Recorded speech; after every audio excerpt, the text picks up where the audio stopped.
सावन का महीना है, कांवड़ यात्रा चल रही है। ऐसे में दिल्ली सरकार ने एक बड़ा फैसला लिया है और बड़े फैसले में कहा गया कि रेखा गुप्ता सरकार कांवड़ियों का सम्मान करेगी, लेकिन कैसे करेगी सम्मान, वो हम आपको बताएंगे इस रिपोर्ट में। देखिए,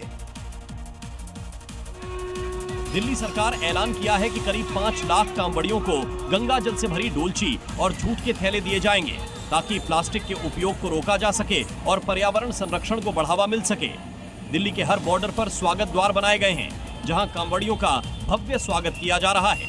मुख्यमंत्री ने यह भी कहा कि सभी मंत्री, विधायक और वरिष्ठ अधिकारी शिविरों का निरीक्षण कर रहे हैं, ताकि किसी भी प्रकार की परेशानी का तुरंत समाधान किया जा सके। और आज से संसद का मानसून सत्र शुरू हो रहा है। सत्र के पहले दिन हंगामे के पूरे आसार हैं। सरकार को घेरने की तैयारी पूरी रहने वाली है। विपक्ष की सेशन के माध्यम से आपको बताएं, सदन में प्रधानमंत्री नरेंद्र मोदी से बयान की मांग उठ रही है। ट्रंप के बयान पर सदन में हंगामे के आसार नजर आते हुए 21 अगस्त तक चलेगा मानसून सत्र और ये सत्र हंगामेदार रह सकता है। मानसून सत्र में विपक्ष सवालों की बारिश करने के लिए तैयार है और इन सवालों में विपक्ष के तर्कश में ऐसे कई तीर हैं जिनको सरकार पर छोड़ा जाएगा। मसलन ऑपरेशन सिंदूर में सीज फायर, युद्ध पर ट्रंप के बयान, बिहार में जनगणना और अब भी हाल ही में केंद्रीय मंत्री ललन सिंह की मटन पार्टी जैसे कई मुद्दों पर हंगामा होने के आसार है। सत्र से पहले सर्वदलीय बैठक हुई, जिसमें कुल 51 दलों में से 40 प्रतिनिधियों ने बैठक में हिस्सा लिया। वहीं आज सत्र से पहले पीएम मोदी 10:30 पर बयान देंगे। मॉर्निंग सी में मौसम का हाल रफ्तार के साथ आगे बढ़ा बताएंगे आपको।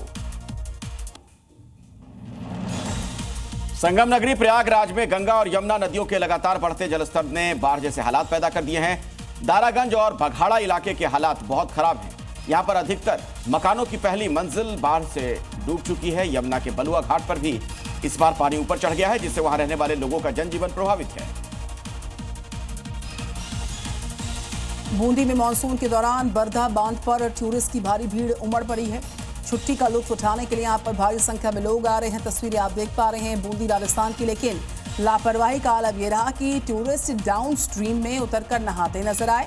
पानी के तेज बहाव के बावजूद लोग बांध के किनारे सेल्फी लेते नजर आए, जान जोखिम में डाल रहे हैं। कई टूरिस्ट तो छोटे बच्चों को भी पानी के तेज बहाव में उतार देते हैं। हैरानी की बात तो ये रहती है कि मौके पर ना तो पुलिस का कोई जाब्ता नजर आता है, न ही किसी भी तरह की रोक टोक देखने को मिलती है। छत्तीसगढ़ के बालोद में मूसलाधार बारिश से हालात बिगड़ते जा रहे हैं। आसमान से बरस रही आफत की वजह से बाढ़ जैसे हालात बन गए हैं। कई इलाके पानी में डूब गए। बाजार हो या घर, सब जगह पानी भरने से जनजीवन अस्त व्यस्त है। आलम यह है कि बाढ़ ने इंसान तो इंसान, मवेशियों के लिए भी मुसीबत खड़ी कर दी है। तस्वीरों में आप देख सकते हैं, एक मवेशी बहते सैलाब में फंस गया।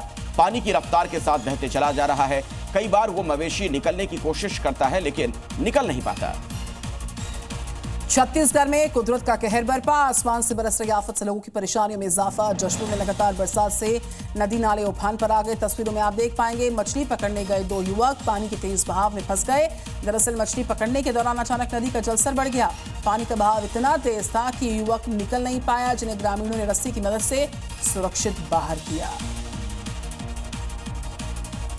यूपी के बलिया में लगातार बारिश से गंगा नदी का जलस्तर बढ़ गया है। गंगा नदी खतरे के निशान से ऊपर बह रही है। आसपास के कई गांवों में नदी का पानी घुस गया है, जिससे बाढ़ आ गई। लोगों को अपने घरों तक आने जाने के लिए नाव का सहारा लेना पड़ रहा है। ग्रामीणों का कहना है कि नदी का जलस्तर इतनी तेजी के साथ बढ़ा, लोगों को गांव छोड़कर ऊंची जगहों पर जाना पड़ा है।